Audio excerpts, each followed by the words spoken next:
Hello' friends, এটা বহুতৰে problem হৈছে যে আপোনাৰ Bodoland forester grade 1 and forest গাৰ্ডৰ এডমিট কাৰ্ড মুকলি কৰি দিয়া হৈছিলে, কিন্তু বহুতে ডাউনলোড কৰি ল'ব পৰা নাই নিজৰ admit card. Application not found বুলি দেখাই দিয়া হৈছে।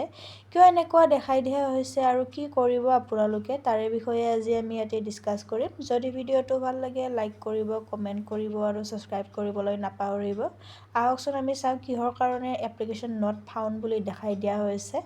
ইয়াতে চাব পাৰে দুটা পষ্টৰ কাৰণে এডমিট কাৰ্ডটো মুকলি কৰি দিয়া হৈছিলে, ফৰেষ্টাৰ গ্ৰেড 1 এণ্ড ফৰেষ্ট গাৰ্ডৰ কাৰণে।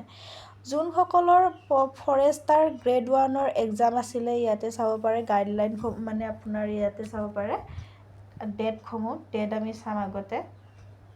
ইয়াতে যদি আমি ডেটটো চাবলৈ যাওঁ, চাব পাৰে ফৰেষ্টাৰ গ্ৰেড 1ৰ কাৰণে এক্সাম আছে আপোনাৰ 6ৰ পৰা 11লৈকে, আৰু ইয়াৰে ফৰেষ্ট গাৰ্ডৰ এক্সামটো হ'ব 13/7 পৰা আপোনাৰ 24/7লৈকে।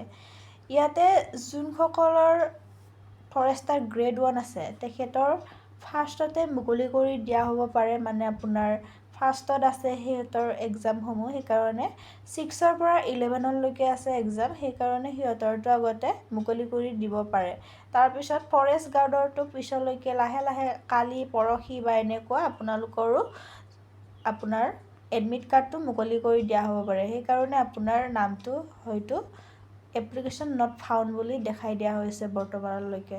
পিছলৈকে মানে আপোনালোকে এদিন বা দুদিন ৰখি দিয়ক। যদি আপোনালোকৰ এডমিট কাৰ্ডটো নাহে, তেতিয়াহ'লে আমি তাতে ডাইৰেক্ট ফোন কৰিম, আমি কণ্টেক্ট কৰিব চেষ্টা কৰিম CSP, আপোনাৰ চেণ্ট্ৰেল ছিলেকশ্যন বৰ্ডত আমি ইয়াতে কণ্টেক্ট কৰিবলৈ চেষ্টা কৰিম। যদি আপোনাৰ এডমিট কাৰ্ডটো 2 বা 3 দিনৰ ভিতৰত নাহে, যদি আপোনালোকৰ ফৰেষ্ট গাৰ্ড হয়, আৰু যদি আপোনাৰ এডমিট কাৰ্ডটো নাহে 2-3 দিনৰ ভিতৰত, তেতিয়াহ'লে আমি কণ্টেক্ট কৰিবলৈ চেষ্টা কৰিম।